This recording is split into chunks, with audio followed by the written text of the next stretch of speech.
It was completely calm. Well, actually, rational naman at valid yung fear nila dahil malakas ang bagyo, sinasalanta ng bagyo at ng mga waves at mga alon at hangin yung kanilang sasakyang pangdagat. Hindi naman imposible matakot kanon at hindi naman yun unreasonable. Pero nakita natin yung statement ng Panginoong Hesus dito. He equated fear with lack of faith. Kaya pag marami tayong mga takot at kinakatakutan, ang dapat nating siyasatin yung ating pananalig. We should check our faith. The more faith we have, the less fears. The more fears, it means the less faith. Sabi nga, faith is the assurance of things hoped for, the evidence of things not seen. And if you're assured and you have evidence of God's goodness through faith, you will be much, much less prone to worry. Kaya si Pedro, nung pinalakad ng Panginoon sa tubig, nung siya'y nag-alala, natakot, siya'y lumubog. Matthew 14:29-31. Come, he said. Then Peter got out of the boat, walked on the water, and came toward Jesus. But when he saw the wind, he was afraid, and beginning to sink, cried out, Lord, save me. Immediately, Jesus reached out his hand and caught him. You of little faith, why did you doubt? In both cases, yung lulubog na bangka at lulubog na Pedro, pareho silang sumigaw, Lord, iligtas niyo po ako o iligtas niyo kami. At sila naman ay sinagip ng Panginoon at muling napanatag. So nakikita natin, pwedeng mangyari na mag-alala tayo, pwede tayong malibang na manghina ang pananalig, pero pag nararamdaman na natin yun na tayo ay tinatalo na ng takot, magpaligtas kay Jesus, manalangin, tumawag, dahil yung example nakita natin, ang tumatawag sa Panginoon, sinasagip niya. Kaya kumisat nakakalimot tayong manalig, nakikita mong ninenervyos ka na pala, takot na ang naghahari sa iyong buhay, pangamba, anxiety, even panic, remember Jesus and call upon Him. Siyempre nakakapanik yung lumulubog ka sa tubig, tulad ng panik ng maraming taong iba't ibang korte at hugis at kulay, but the Lord is still Savior of all our worries and Savior from all our concerns. When you worry too much and you think that your faith is a problem, then ask for more faith. Humingi. Kuminsan ang ating mga panalangin parang grocery list, shopping list, hingi nito, hingi nun. Maganda idagdag dyan yung bagay na hindi material. Humingi ka ng karagdagang pananalig, tibay ng pananalig, sapagkat yung taong may tibay ng pananalig, kahit anong bagyo ang dumating, kahit anong warning at signal ang marinig, hindi siya nababagabag. Mag-alala man, konti lang. Hindi siya natatalo at hindi siya nasasakal ng takot. Kaya ang sabi ng mga apostles sa Luke 17:5, increase our faith. Yan ang panalangin nila sa Panginoong Jesus. Sapagkat napatunayan kulang ang pananalig nila, ang hiningi nila, dagdagan yon. It is very important for us to practice faith. Habang ito'y pinapractice mo, you put it to use, lalong tumitibay, lalong lumalalim ang ating pananalig. Kung tayo mapag-alala, baka kulang sa kaalaman sa mga pangako at salita ng Diyos. Kung alam kasi natin ang mga pangako at salita ng Diyos, halos lahat ng concern natin covered. And I dare believe every concern is covered. Nung nananalangin itong sa Solomon sa Panginoong Diyos, masdan natin ang kanyang paggunita sa mga pangako ng Diyos sa langit. 1 Kings 8:25. Now, Lord, God of Israel, keep for your servant David, my father, the promises you made to him when you said, you shall never fail to have a man to sit before me on the throne of Israel. If only your sons are careful in all they do to walk before me as you have done. And now, O God of Israel, let your word that you promised your servant David, my father, come true. Malakas ang loob nitong Solomon na humingi sa Diyos sapagkat alam niya ang pangako ng Diyos sa kanyang tatay na si David. Kaya sabi niya, yung mga ipinangako niyo po sa ama ko, tuparin niyo, O Diyos. At pagka ang Diyos ay nilalapitan natin, na ang daladala natin ay yung pangako niya mismo at salita niya, ay nakakatiyak tayo na yun ay i-honor. Because God will always honor His word. Solomon, knowledgeable of God's promises to his father, claims it. So it's important for us, bago dumating ang worry, bago dumating ang fear, to know, then to claim and apply God's provision. Hindi kung kailan ka na nag-aalala at natatakot, doon ka pa maghahanap at mag-aaral, baka sa kalituhan mo, wala kang makita. Kaya mahalaga, mag-aral na agad. Sa uluhin ng mga salita ng Diyos, at i-quote sa sarili mo, i-quote sa pinoproblema mo, ang mga pangako niya. Bagamat kung hindi mo yung nagawa at may problema ka na, naghahanap ka pa rin, kapakipakinabang pa rin yun. Pero tiyak na kapakipakinabang lalo kung ginagawa natin before the need arises. Psalm 119 verse 50, sa lahat po ng mga nagdurusa, nahihirapan, memoryahin nyo itong verse na to, alalahanin, gunitain, anumang wika. My comfort in my suffering is this, your promise preserves my life. 5 very big words here. Suffering. Namnamin natin ang Psalm 119:50, sabi, my comfort is my suffering. So unang-una, suffering. Pagka atin pong inalala yan, there is suffering. We all go through suffering, pero sabi niya, my comfort in my suffering. Bawat suffering, bawat pagdurusa, may kakambal na ginhawa. May kakambal na pampalubag loob, pampalakas ng loob. Sa inyo, my comfort in my suffering is this, your promise preserves my life. So, ang pangako ng Diyos, ang ginhawa ng mga nahihirapan, at ang salita ng Diyos ang nagpapalawig, nagpapahaba ng buhay ng tao. Kaya napakahalaga na alam niya ang mga pangako ng Diyos. Kung alam natin ang mga dealings ng Panginoon sa mga taong ang buhay ay nasa Biblia, nakita natin ang mga pinayagan ng Panginoon na hirap, at kung paano sa kahalos kaduluduluhan ay biglang darating ang rescue, biglang darating ang tulong dahil mayroong dahilan ng Diyos. At ngayon, hindi lang nailigtas yung mga tao na yon, nagiging huwaran pa natin na maging tularan natin sila, ang kanilang pananalig at ang kanilang pagkapit sa Diyos, lalo't lalo may mabibigat na mga suliranin. Psalm 119, 116, sustain me according to your promise, and I will live. Do not let my hopes be dashed. So, sabi nga nun, hawakan mo ako, akayin mo ako, patuloy mo akong buhayin ayon sa iyong pangako. At siguradong ako ay patuloy na mabubuhay. Huwag mo akong hayaang mawalan ng pag-asa. Maraming magagandang pangako ang Diyos. Dapat alam natin. When you worry too much, baka kulang din sa panalangin. James 5:13, is any one of you in trouble? He should pray. Nakita niyo yung simple, mabisa, makapangyarihang solusyon. Pag ang tao may trouble, he should pray. Unang-una, prayer can change the situation. And even if prayer doesn't change the situation, praying will change your heart. Kaya hindi pwedeng yung prayer walang pakinabang. Maaaring gawin ito yung ginugusto natin na mabago ang sitwasyon, malutas ang problema, dumating ang solusyon, etc. etc.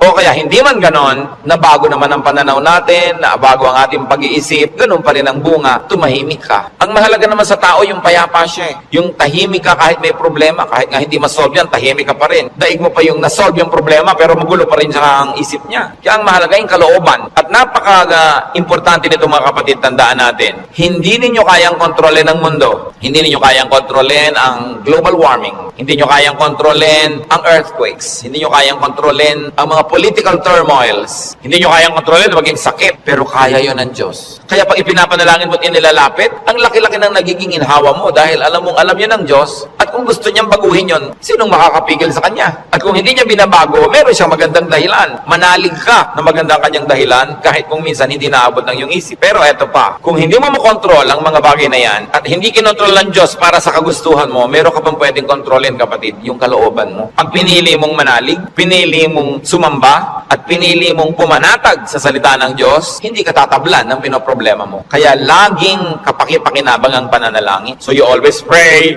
and pray and pray. Yung madalangin yan, malayo yan sa pag-aalala. Lalo't ang pananalangin ay punong-puno ng pasalamat. Kasi kung nananalangin ka ng nagpapasalamat, oo nga naman, naaalala mo unti-unti na ang dami ng mga maganda sa buhay na dapat ipagpasalamat, nababalanse ang iyong alalahanin at natutuwa ka pa kung lumaon. Ngayon, maraming ganito mga kapatid. Sobrang nag-aalala, matatakotin, nerbyoso, dahil kulang lang sa saya, kulang sa libangan o sa sarap sa buhay. Napakahalaga na ang tao ay may saya, may libangan at may sarap ng buhay. Kaya marami mga tao naghahanap ng aliw kung bakit marami naman sa atin, kahit nakakaranas tayo ng hirap, nagiging judgmental tayo sa mga nag-aaliw. Ano naman ang sama sa mag-aliw? Kung hindi mo ninanakaw ang iyong aliw, wala kang pinapatay, wala kang ginagawa ng masama. Kaya pag tumatanda na ang tao, marami dyan nagkakaroon ng diversyon. Alam nyo yung may diversyon? Napakalaking blessing yan. Kasi ang daming alalahanin. Pag tumatanda ka na, nararamdaman mo na yung mga kasukasuan mo, ayaw na masyadong tumiklop o bumuka ang mga tuhod mo at mga braso. Nararamdaman mo nang mahihiluhin ka. Halimbawa, lumalabo ang iyong mata, dumadami ang iyong mga sakit, at kumukonti usually ang iyong pera. Bihira naman yung papayaman, papadami pera, no? Kadalasan papaubos, nawawala ng hanap buhay, nagre-retire, tapos ang mga mahal mo sa buhay na nga uubos na, ang lahat ng mga tiyo mo magulang ubos na, parang yung kayo na lang na magkakapatid ang next in line. Dati may mga matatanda kang tinitingnan, pinagmamanuhan. Ngayon, wala na. Ikaw na lang lagi ang pinagmamanuhan. So, inisip mo, ako na kaya next. Yung lampas ka na sa alas 12 tanghali ng buhay, yung mga nasa alas 3, alas 4:30 ka na. Alam mo yun na malapit na akong humarap sa mga katotohanan. Alam niyo yung mga ganon, sobrang magbigay ng alalahanin. At hindi naiintindihan yun ng mga tao na hindi pa nakakaranas noon. Kaya marami sa ganong edad, mga past piti, kung kailan pa nagkaroon ng ganong edad, machichismis pa. Ang bata-bata naman ang boyfriend ni Kumare. Kung biyuda naman siya, di ba? Kung bata ang boyfriend niya, naiinggit ka, di ba? Ang bata-bata naman ang girlfriend ni ganon, kung biyudo naman siya o wala naman siyang asawa, ano naman ngayon? If there are two less lonely people in the world, do not be judgmental sa mga tao naghahanap ng saya. Kasi kadalasan, yung saya mo na lang ang nagtatawid sa'yo sa dilim ng gabi. Yung konting saya mo na lang ang nagbibigay sa'yo ng dahilan para mabuhay pa uli, para bukas o next week. Yung konting libangan mo ang nagbibigay sa'yo ng liwanag sa otherwise ang dami-dami mo mga alalahanin sa buhay. Hindi dapat silang ginajudge. Pag may nakikita kang dalawang taong magkasama, hindi sila magkaedad, ang tanda-tanda naman ng boyfriend niya, baka naman kulang siya sa pag-ibig ng magulang nung araw. Mabutit nakakuha na ng husband, meron pang tatay. Kung minsan bonus, may lolo pa. Inggit ka, di ba? Kung minsan naman, bakit kaya ang bata-bata nang nagugustuhan nito, may edad na siya?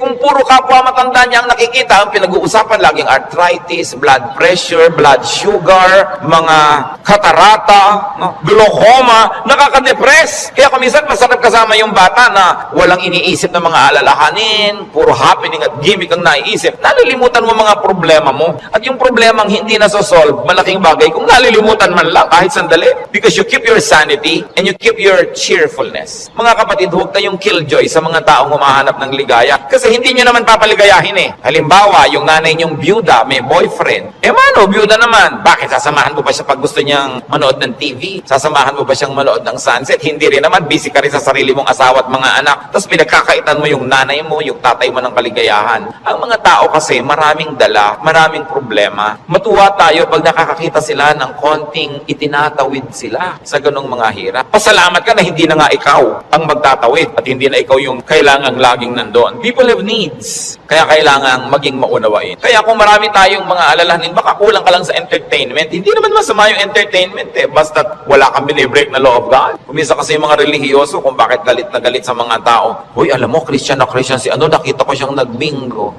Kung lumigaya ba siya, hindi naman ninakaw sa iyo yung pantaya.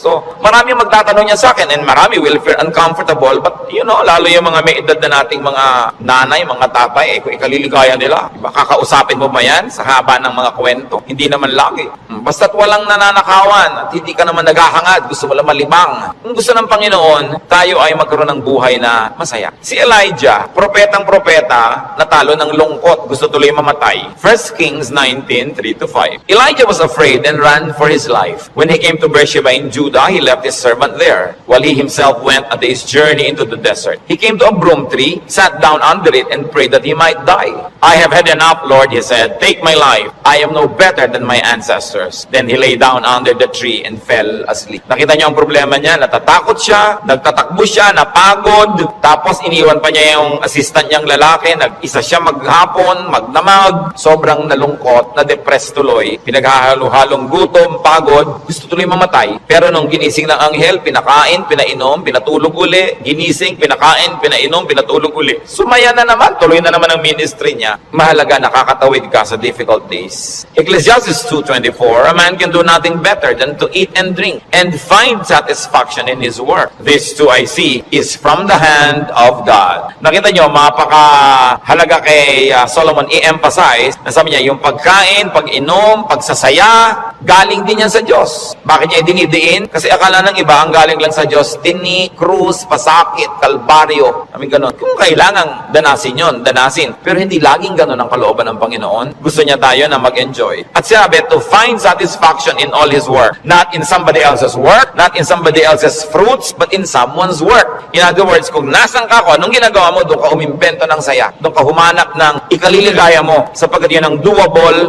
yun ang reachable. Ecclesiastes 3:13, that everyone may eat and drink and find satisfaction in all his toil. This is the gift of God. Gusto ng Diyos, pag kumakain ka, masaya ka. Umiinom ka, na-enjoy mo yung iniinom mo. May ginagawa ka, hindi ka nagdadabog, natutuwa ka sa ginagawa mo. Ang payo pa ni Solomon, Ecclesiastes 9:8, always be clothed in white and always anoint your head with oil. Baka naman bukas sa kaputi na kayo lahat. Yung puti kasi is associated with linen sa Israel at sa mga disyertong bansa tulad ng Egypt. Kaya lahat ng mga nobles laging naka-white, nakalinen. Ibig sabihin kasi comfortable and beautiful. So ang sinasabi ni Solomon, be comfortable, have pleasure treasure and enjoy beauty even in what you wear. Sa dami ng lungkot ng mundo, pag may konting saya na pwede mong kunin sa hangin, kunin mo. Pag may konting kaligayahan, kunin mo. Kasi maraming kalungkutan na hindi mo pwedeng iwasan. Mabuti na yung marami kang deposit sa alkansya ng saya para pag may panahon ng pagdurusa, may madukot kang saya, pampalakas sa mga araw na malungkot ka. Kaya kung may pagkakataong sumaya, magpakasaya ka. May pagkakataong gandahan ng environment, gandahan mo kasi kung minsan napipilitan kang tumingin sa hindi maganda. Meron kang pagkakataong guminhawa, pag ginawahin mo. Kasi maraming beses hindi ka maginhawa at wala kang magagawa tungkol doon. So marambuti na yung marami kang pabaon sa sarili mo na saya, tawa, kagandahan para pagka panahon ng tagsalat, meron kang panggagalingan ng lakas. Surround yourself with what is beautiful and pleasurable and comfortable. Sabi nga ni Balagtas, sapagkat ang mundo'y bayan ng hinagpis, mamamaya'y sukat tibayan ang dibdib. At ang isa sa mga pagpapatibay niyan, whenever you can be happy, be happy. So that when sadness that cannot be avoided comes, then you are well equipped because yung balance mo, kahit ma-withdrawhan ng lungkot, yung sayang nakatago, ang balance mo, marami pa rin sayang natira. Kaya ministry natin, mga kapatid, na magpasaya rin sa isa't isa. Hindi magpalungkot. Hindi may nagsasaya, maiinis ka. May nagkakakanta ng I did it my way, babarilin mo. Hayaan mo siya magkakanta. Alam mo ba kung anong problema niya sa buhay?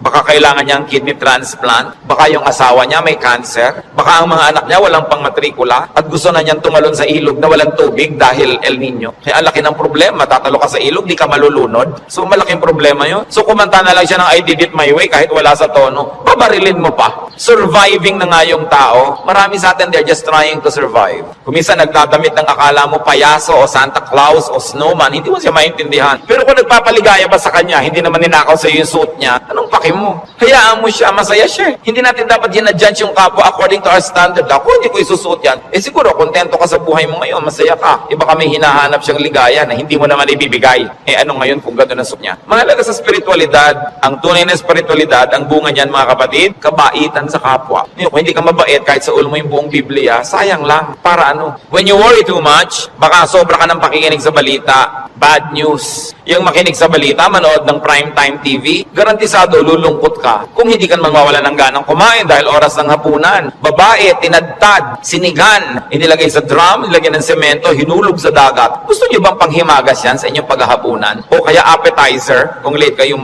wala kayong mapapala kapapanood niyan. Hindi niyo naman kailangan malaman.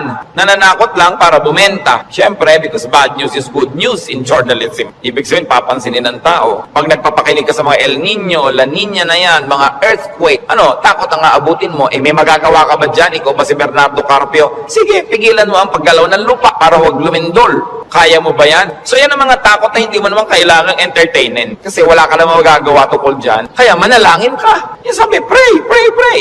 Siyempre, marami pang nananakot ay padami na ng padami ang tao sa mundo. Actually, pag nag-aeroplano kayo, makikita nyo, ang dami pang lupang walang laman eh. Nagkakagulo lang yung mga tao sa mga bayan-bayan at crossing. Pero ang dami pang maluwag. Napakarami ka lang siksikan kasi because of the imbalance ng economy. Natatakot ang mga tao na mauubos na daw ang langis. Actually, mga daang taon pa yan bago maubos. At hindi pa nga nauubos sa kakaimbento na ang tao ng mga bagong alternative sources of energy. Ang tao kasi fearfully and wonderfully made by God. We were made wonderfully. People will find a way as life finds a way. Sabi niyo ba, papangit na ang buhay? Hindi totoo yun. Tingnan nyo lang ang cellphone na hawak nyo o nasa bag nyo, malalaman nyo umasenso ang buhay. Nung araw, mayayaman lang ang mga may telepono. Yung halos gumapang ka sa lupa, kumatok, pwede po bang makitawag, Mrs. Cruz? Diba? Dahil sila lang ang may telepono, siya naman may rollers pa. Mamaya, ngayon kahit balot vendor, may cellphone. Hindi pa ba yan asenso ng humanidad?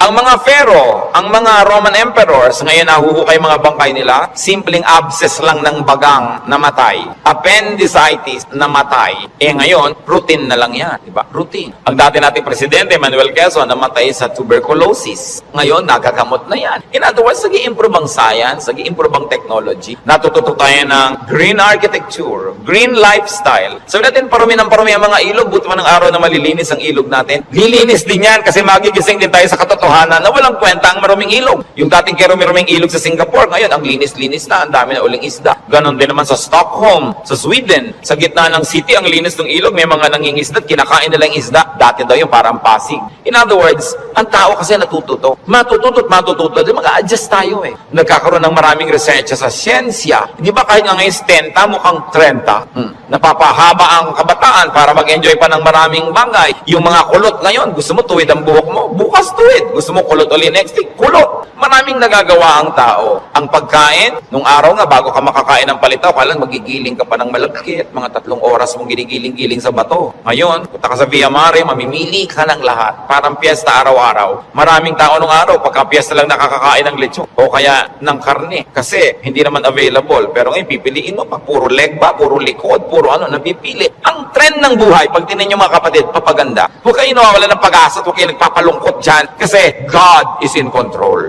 Ngayon, pag nagpapapakinig kayo din sa mga prophet of doom, sa sobrang prophecy, lulungkot din kayo. Diba? Ang alam natin, ang ending ng lahat ng prophecy, darating ang Diyos o babalik tayo sa Diyos, paliman ang mauna doon, yung pa din ang tunay na ending, no matter what the detail. Kaya ng ating dapat bigyan ng pansin. We romance the past too much. Laging the good old days, the good old days. Sabi ni Solomon sa Ecclesiastes 7:10, do not say, why were the old days better than these? For it is not wise to ask such question. Huwag kayong magdrama-drama, lagi yung hinahanap yung kahapon ng araw. Yung nung araw, nasasakay ka halimbawa sa bus, talagang yung buhok mo hinila na ng lahat ng hangin bago ka makarating sa Maynila. Yung the good old days ba yun? Na para ka magkaroon ng ice cream, gagawa ka? Good old days ba yun? Marami tayong hindi ina-appreciate sa present, sa accomplishment ng humanidad at ng kabihasnan, because we romance the past too much. When you romance the past, you will be sad. When you worry about the future, you will be afraid. You know what God wants you to do? Enjoy the day. Enjoy the moment. Yan ang payo ni Jesus. Sabi niya, do not worry about tomorrow. Tomorrow will worry about itself. Let the day's own trouble be sufficient for the day. Yung iba naman, kaya nagwo-worry, sobrang daming alam. Kaya ang sabi sa Ecclesiastes 7:16, do not be over-righteous, neither be over-wise. Why destroy yourself? Habang marami kang nire-research, maraming inaalam na hindi mo naman talaga kailangan sa pang-araw-araw na buhay mo, dadagdagan lang alalahanin mo. And sometimes, even in religious studies, ganyan yan. Marami ngayong mga TV networks nagpapakute para makakuha ng audience, mapanood. Walang ginagawa kundi siraan ng Diyos, siraan ng Biblia, guluhin ang pananalig ng mga nananalig.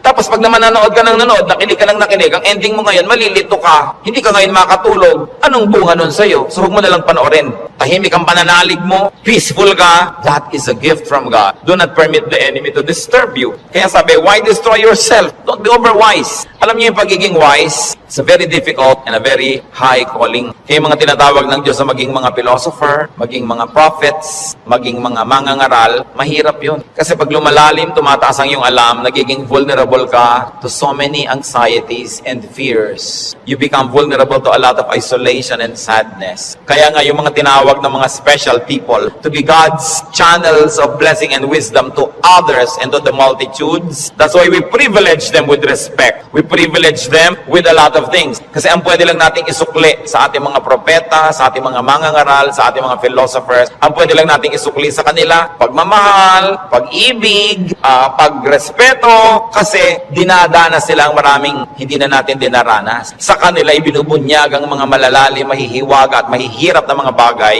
para maipaliwanag nila sa mga ordinary mortals like you and me. Kaya mahirap yan. Marami sa mga propeta, marami sa mga great artists, marami sa mga great achievers, great thinkers are tormented by their spirits and in their spirits. Kasi they become sensitive to many things. Kaya napakasarap ng buhay ng mga taong regular lang. Kung minsan naiinggit ka doon sa sobrang dunong, sobrang galing, kaya mo bang buhatin ang bigat ng karunungan? Mahirap yon. Yung may ipabigay sa iyo ang Diyos, sasabihin ng Diyos, ipamigay mo na yan dyan sa mga tao, hindi siya madali. Kaya kung minsan may eccentric behavior, no? Yung mga great artists na hindi nauunawa ng mga karaniwan tao. Basta tayo mga kapatid, may hindi nauunawa, huwag nyo i-judge. Sikapin nyo unawain, at kung hindi nyo man lang maunawaan, at least leave it alone. Huwag nyo siraan, huwag nyo pintasan, kasi hindi nyo alam. At pasalamat kayo, hindi kayo yun. Ngayon, we avoid extremes. Because extreme behavior and extreme thinking also leads to a lot of worry. Ecclesiastes 7:18, the man who fears God will avoid all extremes. Gumigitna ka lang, bumabalansi ka lang, para tahimik ang buhay mo. Ecclesiastes 12:12, be warned, my son, of making many books there is no end, and much study wearies the body. Lalo ngayon, ang daming choices. Nung araw, 3 lang ang channel sa TV. Ngayon, daan-daan ang channel. Ang dami mong choice. Kaya wala ka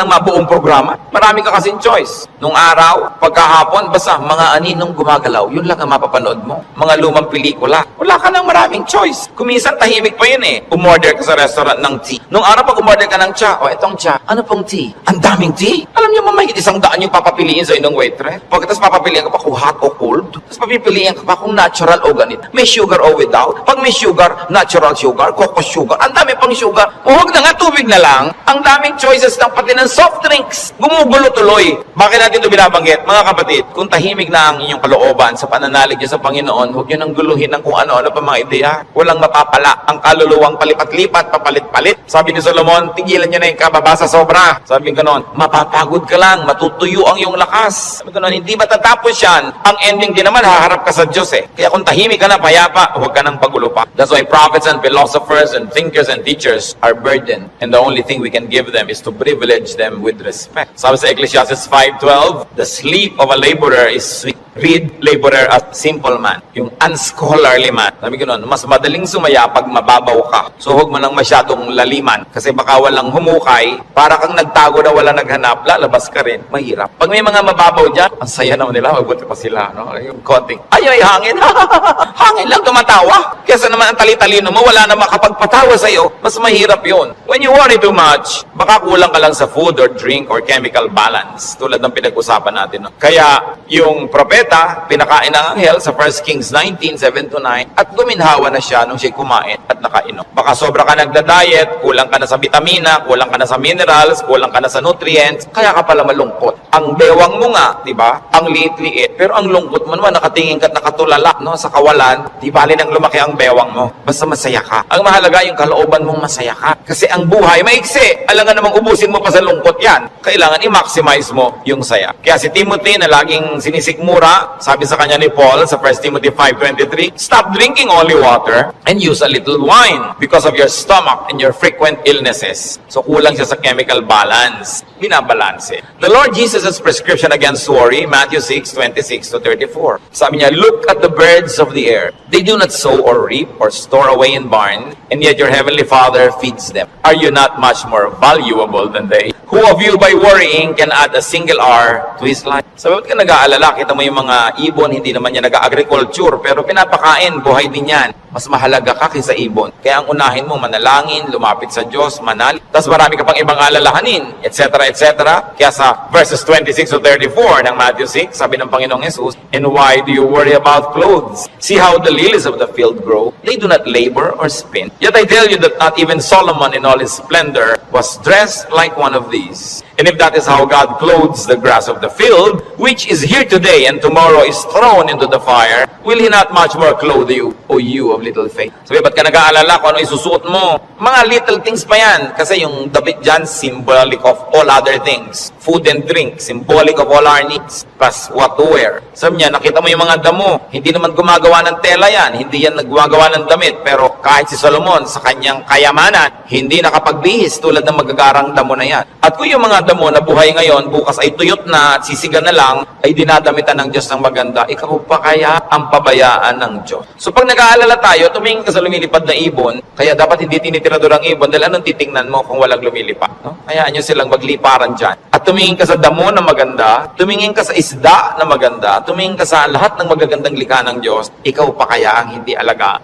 Kung yan nga, inaalaga. Kaya sabi ng Panginoon sa Matthew 6:26-34, kalugtong, so do not worry, saying, what shall we eat? Or what shall we drink? Or what shall we wear? For the pagans run after all these things, and your heavenly Father knows that you need. Nag-aalala ka kasi alam mo kakailanganin mo. Huwag mong kalimutang alam ng Diyos na kailangan mo yun. At kung inassignan ka ng buhay ng Diyos na ganito kahaba, talaga namang wala siyang ilagay na provision. E paano ka mabubuhay? Hindi matutupad yung plano niya para sa'yo. Kaya pakakainin ka niya. Bubuhayin ka niya. Maaaring hindi siya laging gumawa ng himala, pero itinanim niya sa iyong isip, sa iyong puso, sa iyong naturalesa na bubuhayin mo ang iyong sarili kahit anong mangyari. Life finds a way. Kaya yung mga nagbebenta ng life insurance, pag tinanong mo, ba't mo kayo nag-i-insure ng mga tao? Paano kung mamatay lahat yan? Sasabihin, hindi. Kasi ang tao talagang kahit anong mangyari, pananatilihin niya ang sarili niyang buhay. Kaya yun ang kakampi ng insurance company, yung pag-ibig ng tao sa buhay, nabubuhayin niya ang sarili niya. Ikaw ba halimbawa, pag may insurance ka, napapalitan ng paamong naputol, puputulin mo nga para mapalitan. Hindi, di ba? Hindi ko may insurance ka, gagawin mo yun. Kasi mahal mo yung katawan mo, mahal mo yung buhay mo. Itinakda yun ng Diyos. Kaya mananatili ang tao under His care. It is natural to us. So why worry about global warming? Luma na yun. El Nino or La Nina or earthquakes, lalong luma na yun. No? Pag tinignan yung mga guho ng mga Roman buildings nung 2,000 taon na ang nakalipas, noon lumindol. Laging may lindol. Lagi.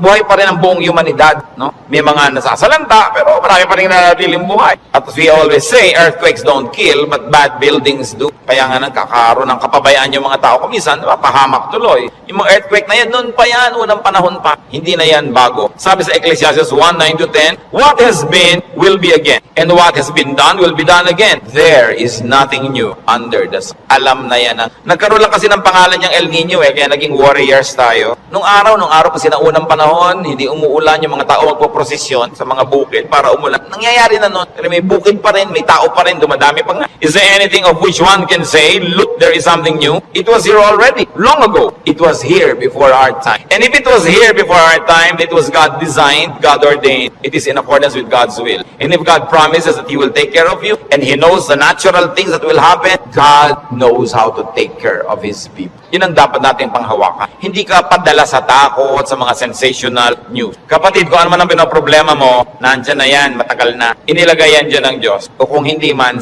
pinayagan niyang malagay yan dyan, alam niya. At kung alam ng Diyos, pwede kang magtiwala. Huwag mong problemahin. Listen, church, ang problema, nagiging problema,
about the things you worry about, it's your decision if you like to turn them into problems. Pag pinroblematize mo. Marami mga tanong pa, mga doktrina na hindi natin alam. Ano po kaya ang itsura natin sa langit? Hindi natin alam. Ang problemahin mo, mapasama ka doon. At alam natin yan, manalig ka sa Panginoon, humingi ka ng tawad para sa iyong mga kasalanan, tanggapin mo si Jesus sa Panginoon tagapagligtas, at siya na ang may problema sa mga detalye. Bakit mo pinoproblema? Kahit naman tayo magtalo, mapuya, hindi natin masasagot. Ipasa Diyos ang mga bagay. Ito ang isa sa mga pinakamalalalim na regalo ng Diyos sa atin sa pananalig. Nagkakaroon ka ng kapayapa. Nagkakaroon ka ng katahimikan. Matthew 6:26-34, karagdagan. Sabi ng Panginoon, sa halip ng mga problema kayo, seek first His kingdom and His righteousness, and all these things will be given to you as well. Therefore, do not worry about tomorrow, for tomorrow will worry about itself. Each day has enough trouble of its own. Huwag laging alalahanin ang nakaraan, nakakalungkot. Kaya pag kami mga medyo senior ladies magpa-party, tapos ini-invite ako, baka ang tugtog nyo, puro 60s and 70s, ha? Ayaw kang pumunta. Puro na lang tayo nung high school natin, nung ganyan.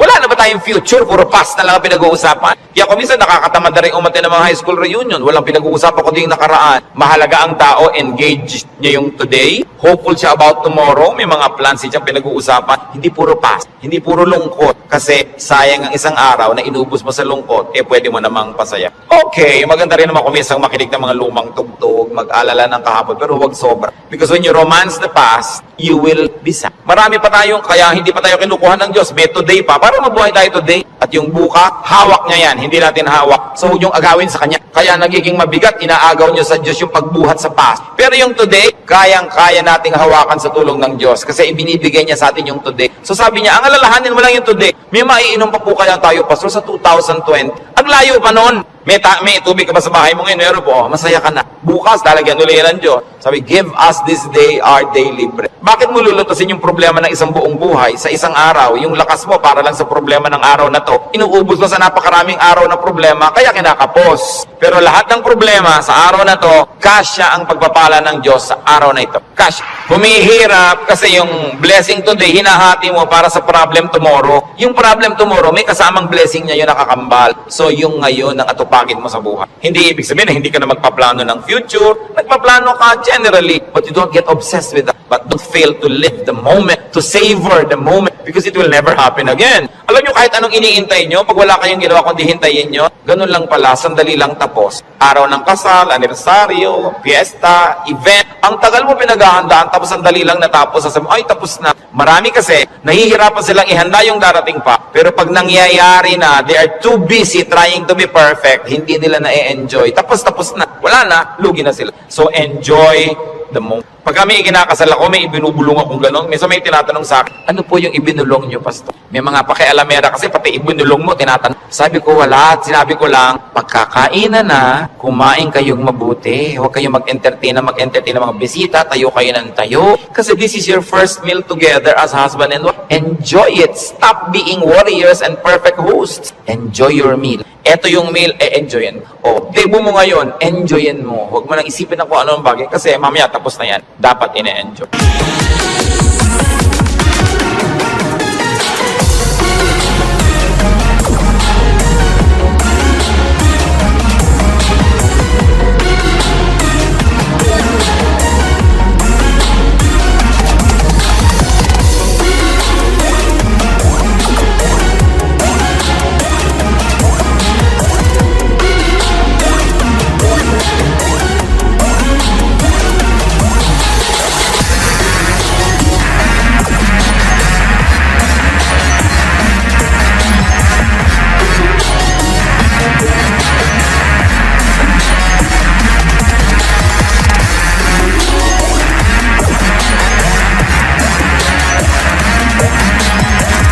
Pag pangbukas, malayo pa. Do not worry. Focus on today's concerns and pleasures and enjoy whatever can be enjoyed. Philippians 4:6-7. Do not be anxious about anything, but in everything, by prayer and petition, with thanksgiving, present your requests to God. And the peace of God, which transcends all understanding, will guard your hearts and your minds in Christ Jesus. Sabi, huwag kayong mag-alala, huwag kayong matakot, huwag kayong tungkol sa kahit anong bagay. At sa halip na yan, sa pamamagitan ng pananalangin taimtim na may kalakip na pasalamat, ilapit nyo sa Diyos ang gusto nyo. Sabi niya, at makikita nyo yung kapayapaan ng Diyos na mahirap unawain, imposibleng makamit, mararamdaman ninyo.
Alisin mo ang dapat mong alisin. Palitan mo ang iyong mga pag-alala ng panalangin, ng kapayapaan, ng pananal. Bakit? 1 John 4:3. The one who is in you is greater than the one who is in the world. God who lives in you is greater than the spirit that scares you. Kaya napakahalaga na isipin yan, yes, I am a winner because Jesus Christ is a winner. Matthew 10:29-31. Sabi ng Panginoon, are not two sparrows sold for a penny? Yet not one of them will fall to the ground apart from the will of your Father. And even the very hairs of your head are not all numbered. So don't be afraid. You are worth more than many sparrows. Yung maliliit na ibon sa Israel, ang mura-mura, dalawa nun, isang pera. pinag-aaralan. Para halos economic value. Sabi ng Panginoon, hindi ba ang mumura ng mga ibon na yan halos walang halaga? Pero wala ni isa sa mga yan ang namamatay nang hindi alam ng Diyos at hindi pinapayagan ng Diyos. Pati sila, pinapayagan muna ng Diyos na mamatay bago mamatay. Alam ng Diyos ang nangyayari sa kanila. Ikaw, sabing ganon, pati nga number ng buhok mo dyan sa anit mo, alam niya. Alam ng Diyos kung ilan ang nalaglag sa unan kagabi, sumama sa shower, ilan niya kung ilan tumutubo, alam niya kung ilan yung nalalagas. Ibig sabihin, ang pagkakaalam ng Diyos sa buhay natin, very updated and very detailed. Kaya sabi niya, huwag kang mag-alala, higit kang mahalaga kaysa maliliit na ibon. Kaya pinapahalagahan ng Diyos